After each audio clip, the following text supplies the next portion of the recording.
Hello and welcome to the Vinyl Vault. My name is Tony, I'm Parker. and today we're talking about Metallica's Master of Puppets.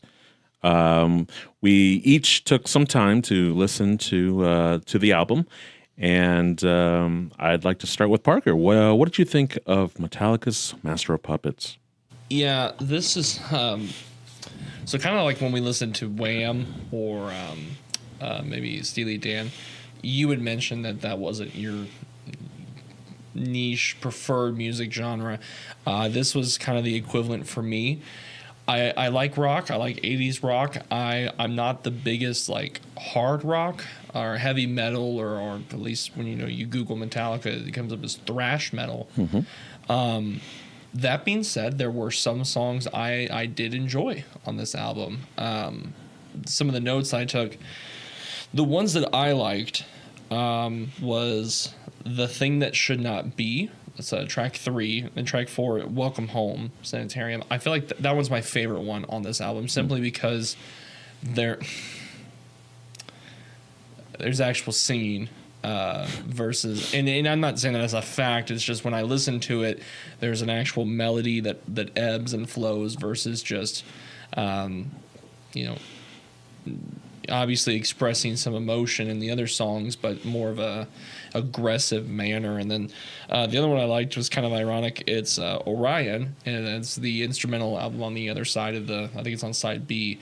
I was waiting for the lyrics, and then when there was about 20 seconds left, I was like, yeah, there's probably no lyrics to this song.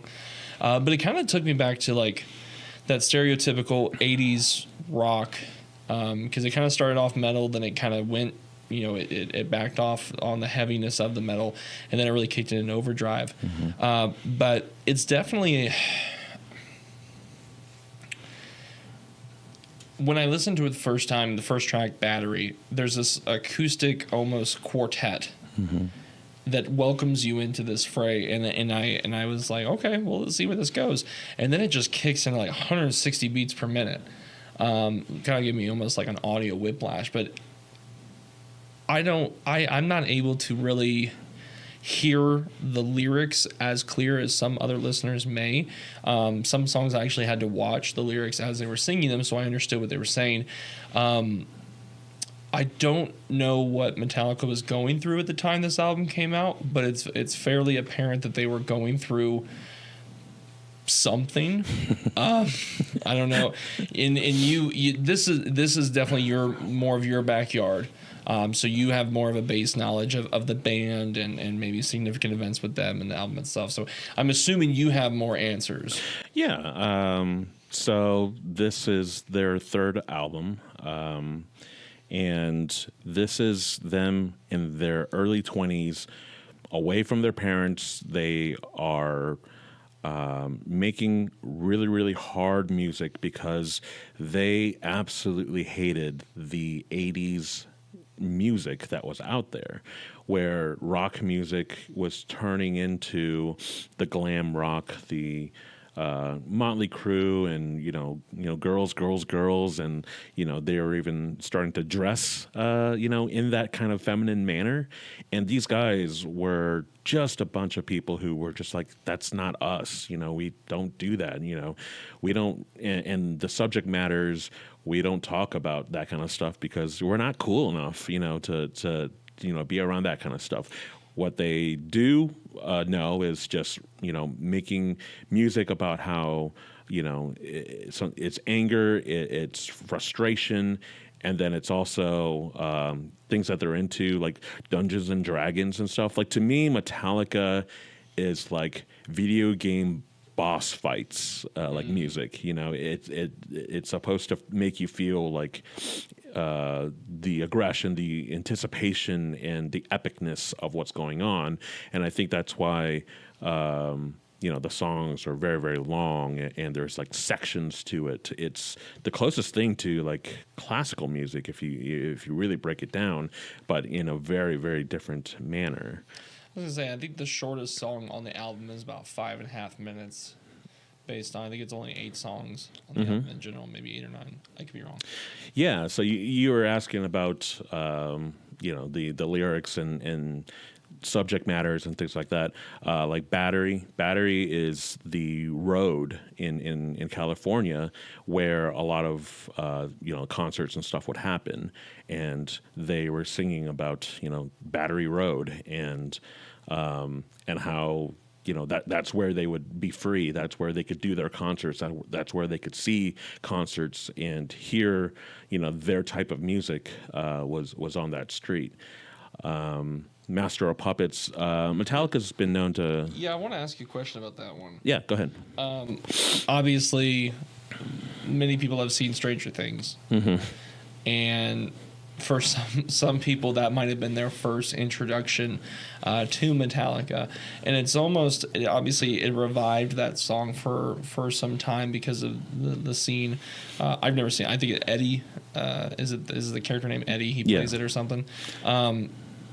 Do you as somebody who has had an extensive history of listening to this kind of music and investing yourself emotionally in this music, does it kind of make you kind of like turn your head a little bit whenever you see this like commercialization and resurgence, but it's really only in today's social media realm where people are just from my perspective kind of capitalizing on, oh look, it's that cool song from that show, but like they don't know what the song's about. Right. To me, more people being exposed to Metallica in particularly is really exciting to me. Just because I know, for me, they are my favorite band. That the more that I can show them and talk to them about what their music is about and how it makes me feel and how like what your general feel for it all is super exciting. And you said you didn't watch Stranger Things, you just know of the scene.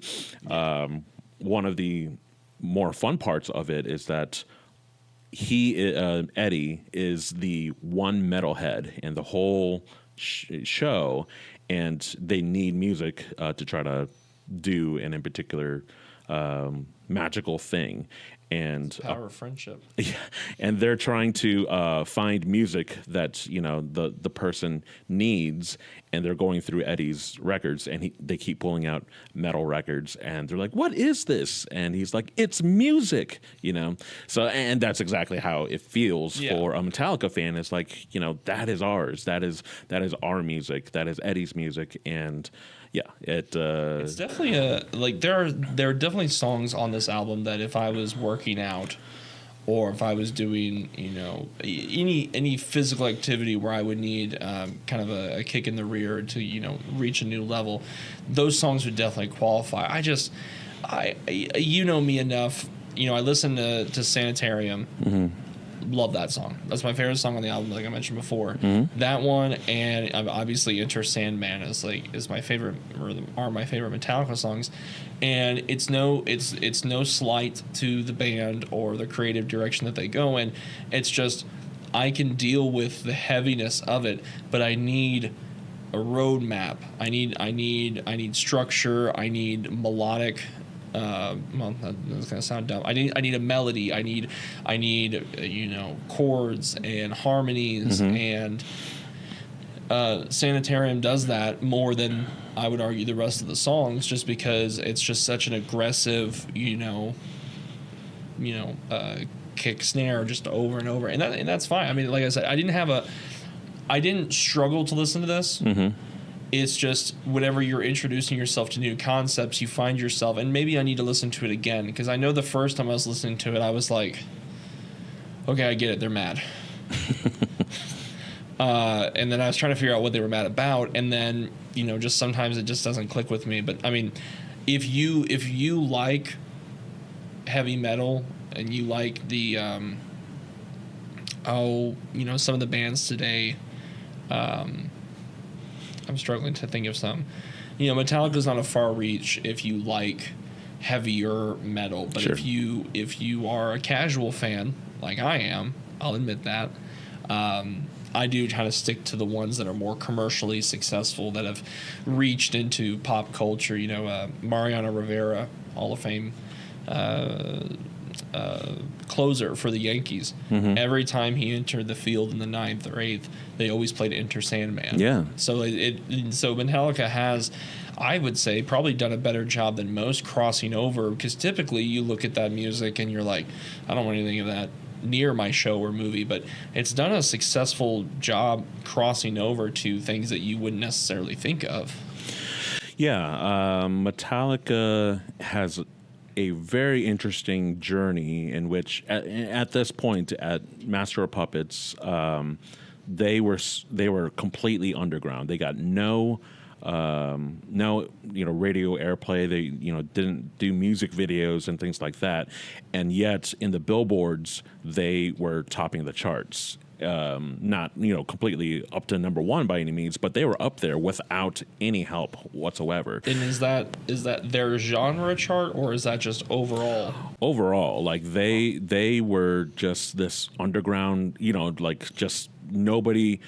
It was rumored about this band, that opened up for Ozzy Osbourne that is better than Ozzy Osbourne, but you can't find the music. And it was very much, the San Francisco scene there, and they were able to do their thing. And it wasn't until their next album, And Justice for All, where they did a music video and was exposed a lot more, and then ended up getting a Grammy, and then really blowing up with the Black Album, and that's where you get Enter Sandman. And at that point, that's when they're like, okay, we want to be a bigger band, and they started making shorter music, a little bit more melodic, a little bit more commercial, as you're saying, and hence, Sandman being a very, very staple for Metallica, and a lot of sports, themes and what have you. That entire album, the reason why I didn't choose that was just to kind of expose you to music, from them that is considered like their pinnacle, but it's a growing aspect, and that's how it leads to something like Stranger Things. They do it their way. Yeah, and they always have. So yeah, it's an interesting journey for them, and like the Black Album is definitely a starter if you're wanting to try to get into the genre, because it's a little bit more user friendly, if you will, and that's how it was for me. I took some of their later stuff. I started in Load and Reload, which is when they started going into more blues and alternative rock, and then worked my way backwards and just became more and more of a quote metalhead. Where I really started to appreciate the aggression, everything like that, because this is what spoke to me, but it just wasn't how I expressed myself in that manner. But then listening to it to me, when you listen to Metallica while you're driving, I mean, you'll find yourself accelerating quite a bit, like unknowingly, and it's a part of the fun of the music. But yeah, let's going down. You said The Thing That Should Not Be was one of your favorite songs. Although I'm not 100% sure what they're referring to as The Thing That Should Not Be. Yeah, so H.P. Lovecraft, very large fans of that genre of Lovecraft monsters, and from what I understand, it is Cthulhu, or like the Kraken. It's a mythological monster, and that's what they're singing about. The thing that should not be, the evil that should not be, that lurks in the waters below you. Did I read something about one of the band members passing away during this time? Yeah, this is the, like I said, the third album, which also is the last album for the bassist, Cliff Burton, who was sort of the mastermind between, you talk about melody and structure and everything like that. He was very much the brains of any type of harmonies. When you're listening to the guitar work and everything like that, So it's great guitar work. Yeah, it's just the runs on every solo. I mean, just the runs inside the riffs themselves. That part is pleasant to my ears. It's just whenever it comes time to like tell me a story through a melodic tune, I get shouted at, and well, okay. I want you to listen to Master of Puppets, the song, again. Okay. Knowing now that it is about like drug use. Okay. And with that in mind, listening to the lyrics, listening to the music, you'll find that the lyrics are very much referring to that. The music feels like what it would be to get high, as you're just speeding up, feeling repetition, and then once it gets to the middle where it has that like grand harmony of guitar work and everything like that, it's like bliss, right? And then it leads to a creeping sound of like, oh, I want more, and it's coming back, and then it resets, almost like the song starts over again, very much like drug use, right? And then it all leads back to ultimately to the end. Like, to me, Master of Puppets is musically like a perfect song. And that's a pretty big claim, but like as a songwriter myself, like that is what I'm always trying to do, is to marry the sound of what you're trying to make to reflect what you're trying to talk about, what your themes are. Yes, I listened to it and I took it on face value. They keep saying Master of Puppets, and there's an element of something controlling you to an extent. So I interpreted it more of like, maybe they were calling out an organization or somebody above. Typically, you see some songs that are thinly veiled jabs at record companies. And so I didn't know if maybe it was that, if they were, talking about pulling the strings, and maybe that they were kind of this is going to be a really weird comparison, kind of similar to the NSYNC video for Bye Bye Bye. Yes. Clearly they were puppets in that. And so I probably should listen to it a little more critical thinking. But I was just on first listen going in. Oh yeah. That's what I took away from that song specifically. Yeah. I mean, yeah, if that's your interpretation, that's your interpretation. I'm just giving you an alternative. Oh, yeah, of course, yeah, and really, ultimately, it's about, something or someone having control over you, and you're addicted to it, you're a slave to it, you're a puppet onto it, even if you're Justin Timberlake. It's every little thing I do. It's going to be May. Yeah. Okay, so Sanitarium, Welcome Home. You said that you loved, absolutely. I have heard this before. Okay. I would like to, so just be transparent. There's a documentary on HBO about the West Memphis 3. Mm-hmm. And it was made in like the late 90s, but for some reason, maybe it was in the early 90s. I don't know, the date's irrelevant in this situation.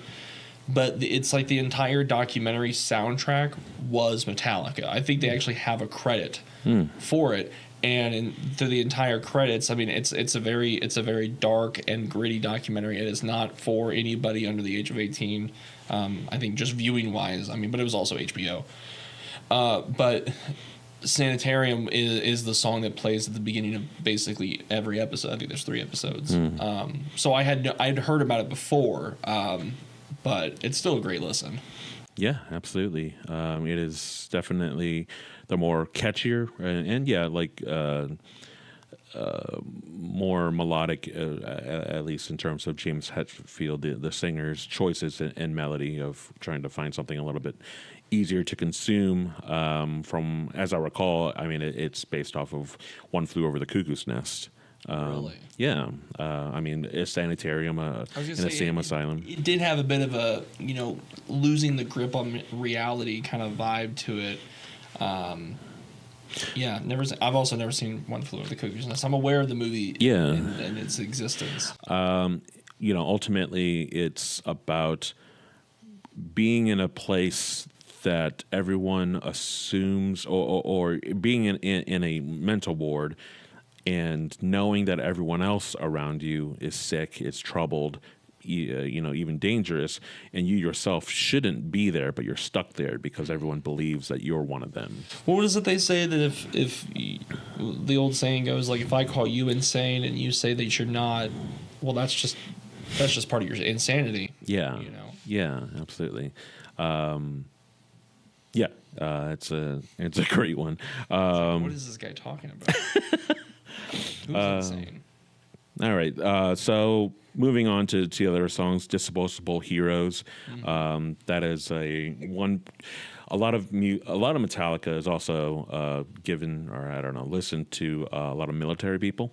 Okay. And I even heard that like as they're doing like missions, they'll just be blaring or blaring Metallica as they're like shooting up and doing missions and stuff. And that's I like that kind of goes back to what I was saying earlier. Is that like anytime you need like a kick of adrenaline, Yeah. it makes sense to listen to Metallica. It wouldn't surprise me if people play Call of Duty or any kind of video game would also use it to an extent. Yeah, it's definitely that rushes adrenaline to really get you to if it's the gym, it's sports or whatever. And actually, I think the actual origins behind Disposable Heroes is actually it's about like high school football, or just like football in general, of how coaches will have the kids go out there and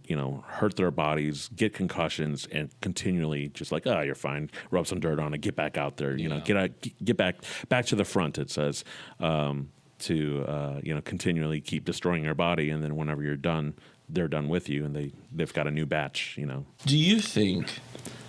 And I'm just asking this question because it popped in my mind. You were talking about how a good chunk of listeners of Metallica are the armed forces. Do you think that it's a slightly veiled jab at war itself? I believe so. I mean, it. If not in particular war, it is definitely the treatment of soldiers. They do a lot of songs about, just being, toys for the higher ups to use, to be put out there, to be disposable heroes, and that is a very common theme throughout almost every album. They've got some song that very much is catered to what it's like to be a soldier. Yeah, for sure. That's interesting. Yeah. So as we go down, Leper Messiah. That one. Was that one weird for you? So the note I have here is I said, I'm not sure what the message is with this one, but this one and Disposable Heroes are your typical Metallica songs. It is very much that. They are definitely like fan favorites that aren't the like singles, or it wasn't really ones. These are a little bit more obscure, but definitely whenever they're played live, it's always appreciated and absolutely loved, because it is very much everything that you'd want from Metallica are in those songs in particularly. Leper Messiah is a they were watching TV, and it's the religious people who are asking for money, basically. Oh, it's a televangelist song. Yeah, and it's just the fact that they go around and are convincing people of an in particular message, and then the real message is give us money, and so I mean, I'm gonna be honest with you. And no offense to Mr. Metallica or anybody in the family. Yeah. I didn't think that they were gonna be this deep with their metaphors and lyrics. I kind of just thought it was all just angrily shouting, but I need to put my personal assumptions aside, I guess. That's whenever you're exposed to music that you're not used to. I mean, I tried that with Wham and really tried to break down and what are they talking about, where they, and it still like wasn't really. Well, this is lyrically. Oh yeah. Above Wham. Yeah, and that's what I'm saying is that like they're in the genre in various parts of metal. The point isn't the lyrics. It is, when you hear someone screaming, growling, and everything like that, it's just to replicate the distortion of guitars. It's just the sound, because it's really, that's what is the forefront of it all. It's just, how does this make you feel? How does the sound, is it emphasizing the feel of what their theme is? I think what Metallica does really, really well is that they put in the music, the musicality into it and the lyricism into it, and it's just a matter of you actually taking the time and really listening and be like, oh wait, there's a message here. There's it's more than just I'm angry, it's, I'm angry because I am a soldier being, mistreated. I'm addicted to, a slave to in a particular product or a person. Yeah. And, I'm being abused here, and expressive. And as the albums go on, it becomes a little bit more personal for James Hetfield, where he talks about just legit his life and his very, very, very like disturbed things that he had to go through as a child, and dealing with the vices that he has and what have you. I imagine a lot of the writing credits go to him on this one. It's really all of them is the riffs are done by James Hetfield. The typical arrangement of everything is by Lars Ulrich, the drummer, and then just the general.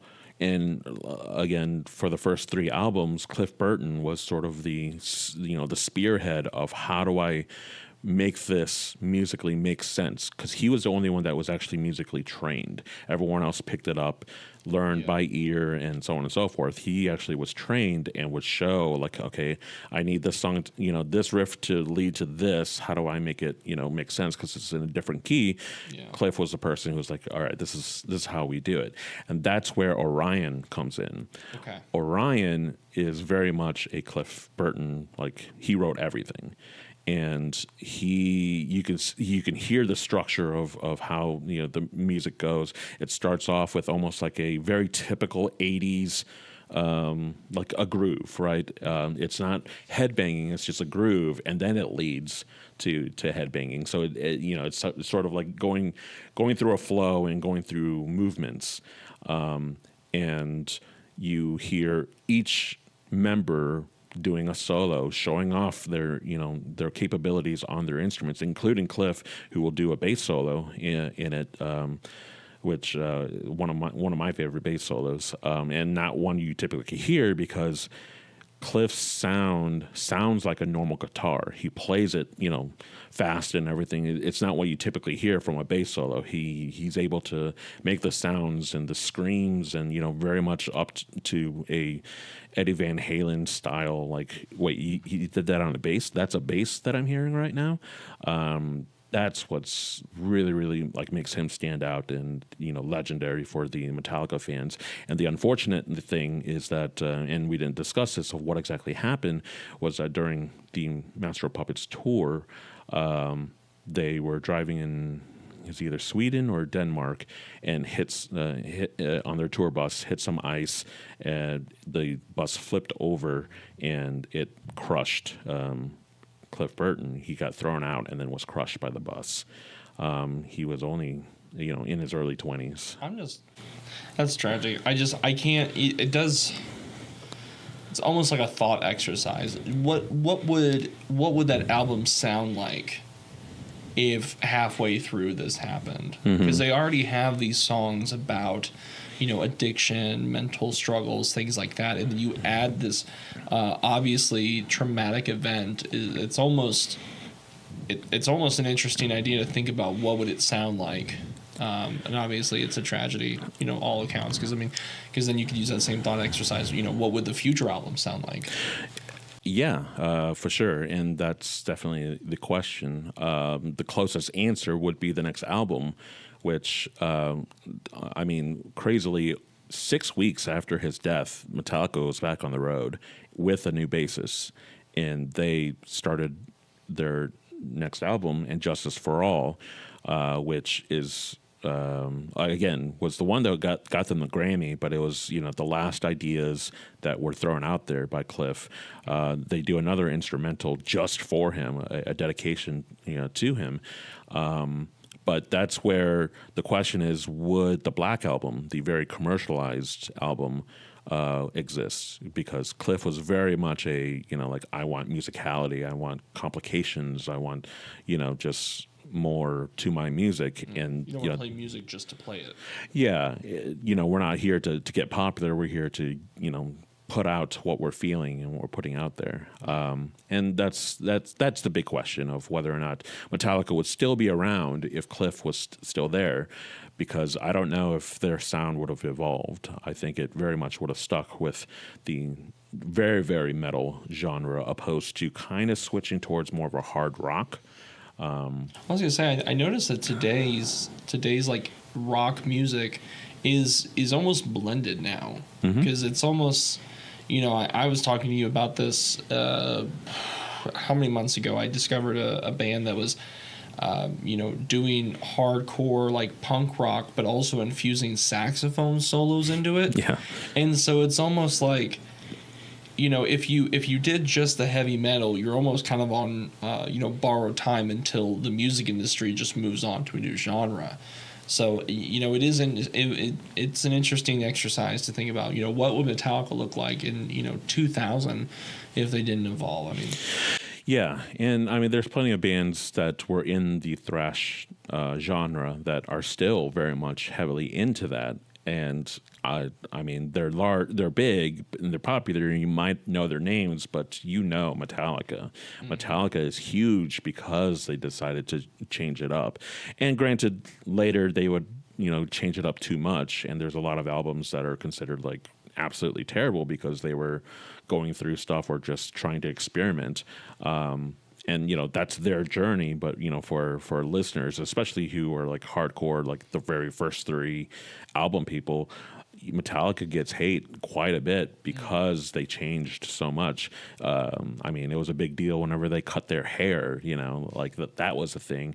And it was like Kiss whenever they did the first album without the makeup. Yeah, I mean, it's very jarring to, if you started off with that, early Metallica and then going to current Metallica. For me, again, I was flipped. I started with very modern alternative rock Metallica and working my way backwards. And so, yeah, it's just interesting. It's an interesting band, and I mean they're Hall of Famers. The album of Master of Puppets was selected by the Library of Congress to be preserved in the National Recording Registry. It is the first metal album to ever do that. It encapsulates what the genre is all about. No, of course, yeah. Yeah, and you talked about the blending of different genres. If you're wondering what like thrash technically is, it's the speed and aggression of punk rock with like heavy metal, where Black Sabbath would start off, and blending the two of hearing progressive, complicated rhythms, but with the chug and energy of punk, and that's thrash. We talked about this last week. Album cover. Yeah. Do you have any information on why it's dozens of crosses? Yeah, I mean, the album's called Master of Puppets, just like you mentioned in the NSYNC music video of the hands. Great music video. Yeah, I mean, you're seeing the hands on the top of the album with strings that are leading to the crosses. Now you could see that as tombstones, gravestones, right? Or disposable heroes, and there's strings attached to every single one of them, almost like you're seeing a graveyard with, that even in death, they're still being, they're still puppets in a way. I love a good metaphor. One of my favorite things right now is A24 movies, and it's just because every A24 movie, even if it's a dud, it's a metaphor, and it's almost like a puzzle I got to put together at the end of the movie and be like, oh, that movie was about the auto industry, and it's like had nothing to do with cars. And it's interesting to think about how much thought process goes into not only the writing whenever you have metaphors for things, but the album, and I'm sure the tour had plenty of graphics and visuals to go with that as well. Yeah, the stage for their live show was the the graveyard. It was the album. Like literally, there were hands and everything on top. And as they became bigger and bigger, their product, like if you've never seen them live, even if you're not a fan, they were voted like one of the best live shows like ever. And how much money would you pay to see them on this tour if you could have gone back in time? Oh man. So I mean, I just saw them a year ago, where they do 2 concerts in one city, and you can pay for both, and that was like 150. Were they the same concert? No. Okay, well, that's good. Yeah, it was very specifically 2 nights of Metallica with a completely different set every time. And every city, they just change it up, which is very, very cool, and a lot of Metallica. But yeah, to go back to that time, I pay like $500. I'd pay $500 for something like that. And now, honestly, like $500 today or $500 in the '80s. Because you're talking about $500 in the '80s. We're talking mortgage. We're talking down payments on cars. The first time I saw Metallica was in 2003, and I was next to a bunch of just guys who spent the entire summer going to city to watch every single show. And I couldn't imagine the amount of money that they had to pay, because I think at the time I paid $75 for that, and that was for Metallica, Limp Bizkit, Linkin Park, Deftones, and I think Mudvayne. That was 5 very large bands. And those are all the same genre. Pretty much. And yeah, they went to every single show, and I mean, kudos to them. I love Metallica, but I don't want to spend that much to it. Yeah. Which Damage Incorporated, the very last song there, is actually about being on the road, the mayhem of shows, the mayhem of the crowd and everything like that, and going touring and destroying stuff, and just being the wannabe rock stars to actually becoming the actual rock stars, and the mayhem of the pit and the headbanging and everything. Yeah, the notes I've got on this one is that I said it's another good one for me.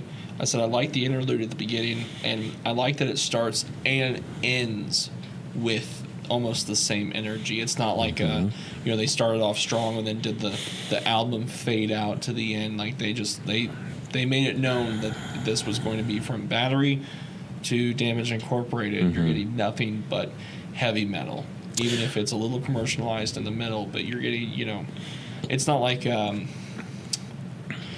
last week with 1984. There was pop rock, and then there was definitely Van Halen rock, and then you had pop rock, and it was just the same genre from start to finish. Mm-hmm. I don't think they took. Like I said, I don't listen to Metallica as much as you do. I don't think they took a lot of risks. I don't think they needed to. I think given their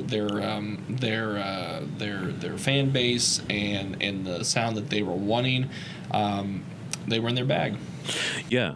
So Lars Ulrich is very much again the arranger of the music, the person that kind of structures everything.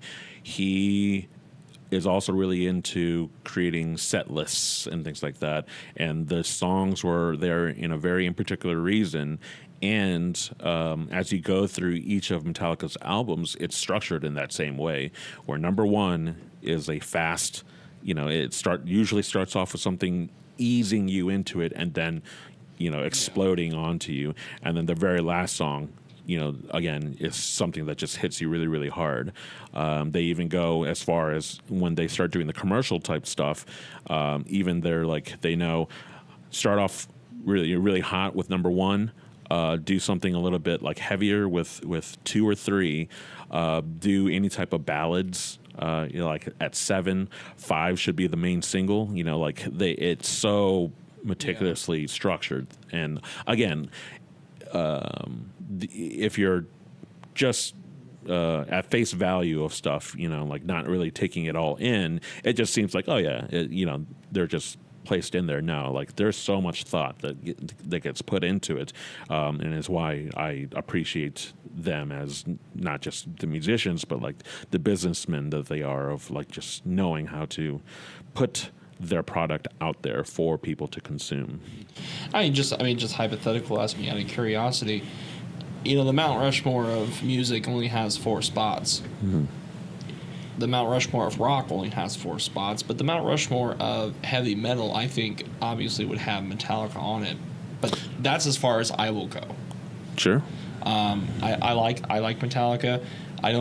When you look at all of the iconic acts and talent and band that have encompassed rock as an entire genre, and this may just be unfair, unintentionally unfair to Metallica to kind of loop them in with everybody, when obviously they set themselves aside on purpose to not be considered the traditional rock. I just don't know what you have.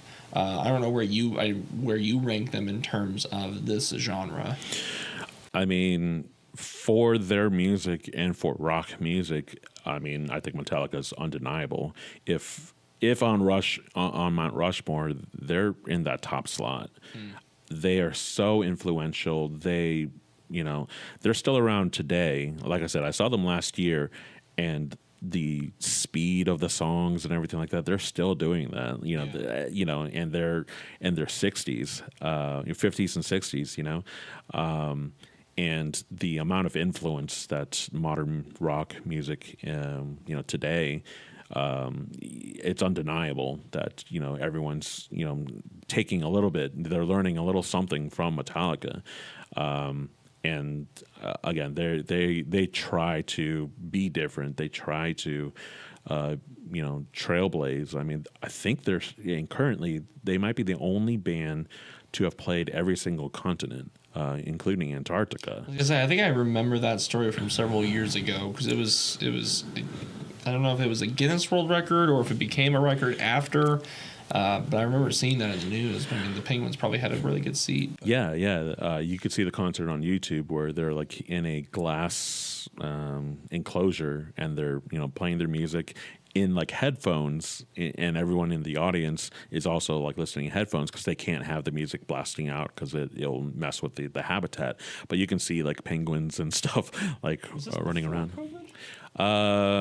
It was definitely around that time. It seems like a totally COVID thing to do, to have a Metallica concert on Antarctica.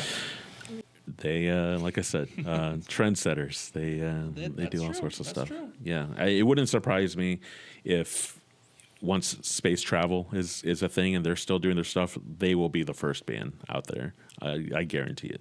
Yeah. So that's Master of Puppets with Metallica. Maybe in the future we can try out other Metallica albums or thrash or in that genre, and see if there's anything that catches your ear a little bit more. And yeah, hopefully you have a little more insight into the music, and maybe that will influence you. This is by far our longest vinyl vault, and for good reason. I mean, obviously you're well knowledgeable in this instance, and I'm wanting to learn more. But I mean, like I said, it's not an album that if I had company over, I'd be like, let me put this on real quick. But if I was at the gym, that it's going to be on a playlist. It's to me, it's music that is good, but it serves a purpose. It's not an everyday listen. But that's just from my perspective. Yeah, absolutely. There's, I think, in your life, there's always a little place that you can put Metallica on, and yeah. So, all right. Well, that's the Vinyl Vault for Parker Pageant. I'm Tony Wynn. We'll see you next week.